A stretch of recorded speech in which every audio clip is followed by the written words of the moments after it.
எல்லோருக்கும் பணிவான வணக்கம். நம்முடைய ஐயா நமச்சிவாயா சேனலில் இருந்து அடியேன் என்று தினமொரு திருக்கதையில்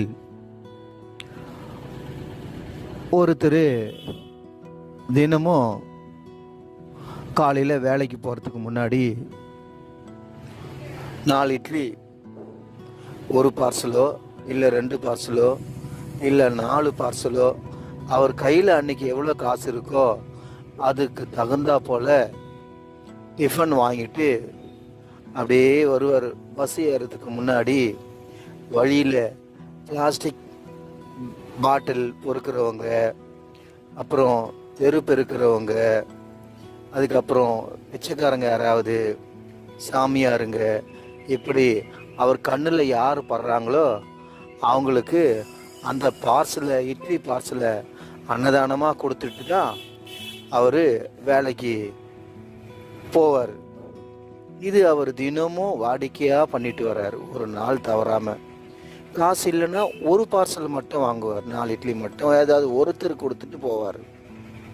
அதே போல் சாயந்தரம் ஆன உடனே தினமும் அவர் தெருவில் இருக்கிற நாய்ங்களுக்கு பிஸ்கெட்டு வாங்கிட்டு போவார். வேலைக்கு போயிட்டு வீட்டுக்கு திரும்பும்போது அவர் தெருவில் இருக்கிற நாய்க்கு ஒரு பாக்கெட்டோ இல்லை 5 பாக்கெட்டோ இல்லை 10 பாக்கெட்டோ அவர் கையில் எவ்வளோ காசு இருக்கோ அதற்கு தகுந்தா போல் பாக்கெட்டு பிஸ்கெட் பாக்கெட்டு வாங்கிட்டு போயிட்டு தெருவில் இருக்கிற நாய்களுக்கெல்லாம் பிஸ்கெட் போட்டுட்டு அப்புறம்தான் அவர் வீட்டுக்கு போவார். அதுக்கப்புறம் என்ன செய்வார்னா, இடையில சுவாமியை போயிட்டு சிவபெருமான் கோயிலுக்கு போயிட்டு தினமும் சிவபெருமானை வணங்கிட்டு தான் இந்த வேலையெல்லாம் பண்ணிட்டு வீட்டுக்கு போவார்.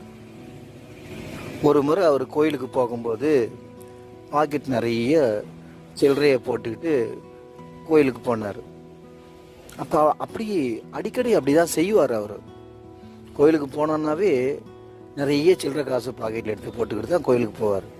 போய் சாமியை வணங்கிட்டு சிவபெருமானை வணங்கிட்டு திரும்பி வரும்போது அந்த கோவிலில் இருக்கிற பிச்சைக்காரங்க எல்லாருக்கும் வரிசையாக நான் பாக்கெட்டில் இருக்கிற காசு ஆகிற அளவுக்கு எல்லா பிச்சைக்காரர்களுக்கும் காசு போட்டுட்டு கடைசியாக ஒரு நாள் இதே போல் போட்டுட்டு கடைசியாக காசு போடும்போது போட்டு முடித்த பிறகு அப்படியே அவர் உடம்புழுது ஏதோ அவர் விட்டு மேலே பறக்கிற மாதிரி அவருக்கு ஒரு ஃபீலிங் வந்தது.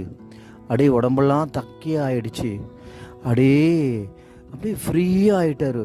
என்னவோ ஒரு அதிசயம் நடக்கிற மாதிரி அவர் மனசுக்கு ஒரு ஃபீலிங் வந்தது. அந்த கடைசி காசு போடும்போது அவர் மனசு அப்படியே உடம்பெல்லாம் தக்கி ஆகிடுச்சு. அப்படியே லேசான மாதிரி ஆயிடுச்சு.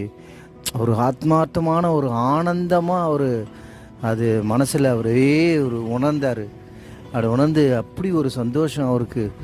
ஏன் இப்படி ஆயிடுச்சு உடம்பு தக்கையா, ஆஹா இவ்வளோ ஃப்ரீயாக இருக்கே, உடம்புல எதுவுமே இல்லாத மாதிரி, நோயே இல்லாத மாதிரி ஒரு ஃபீலிங்காக இருக்கே அப்படின்னு நினச்சிக்கிட்டே சந்தோஷமாக அப்படியே கீழே விழுந்து சிவபெருமானை நோக்கி கீழே விழுந்து வணங்கிட்டு சந்தோஷமாக வீட்டுக்கு போயிட்டார். அந்த நிகழ்ச்சியை அவருக்கு ரொம்ப நாளுக்கு அவரால் மறக்கவே முடியல.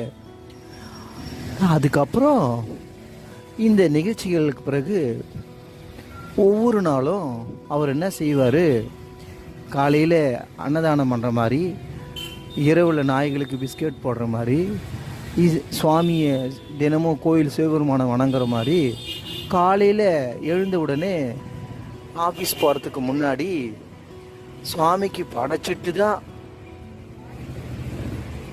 அந்த காக்காங்களுக்கு படைச்சிட்டு அந்த காக்காங்களுக்கு மாடி மேலே போயிட்டு காக்காங்களுக்கு சாதத்தை வச்சு கான்னு கூப்பிட்டு சாதத்தை வச்சுட்டு கீழே இறங்கி வந்து அதுக்கப்புறம் தான் ஆஃபீஸுக்கு போவார். போகும்போது தான் இந்த வேலையெல்லாம் செய்வார். இது ரொட்டீனாக அது நடந்துகிட்டே இருந்துச்சு. இதுக்கு கிட்டத்தட்ட ஒரு 20 வருஷமாக இது பண்ணிகிட்ருக்காரு. ரிட்டையர் ஆகிட்டார். ரிட்டையர் ஆகி பென்ஷன் வந்து பென்ஷன் காசில் இதே வேலையை மறுபடியும் பண்ணிக்கிட்டே இருந்தார். நான் சுவாமி கோயில் வணங்குறத மட்டும் விடுறதே இல்லை அவர். அதுபோல் அன்னதானம் பண்ணுறதையும் விடத்தில்ல, நாய்ங்களுக்கு பிஸ்கெட் போடுறதையும் விடுறதில்ல, காக்காங்களுக்கு சரணம் விடுறதையும் விடுறதில்ல. இப்படி தொடர்ச்சியாக செஞ்சிட்டே இருந்தவர் ஒரு நாள் திடீர்னு சாமி கும்பிட்டுனே இருக்கும்போது மயங்கி விழுந்து இறந்துடுறார். இறந்த உடனே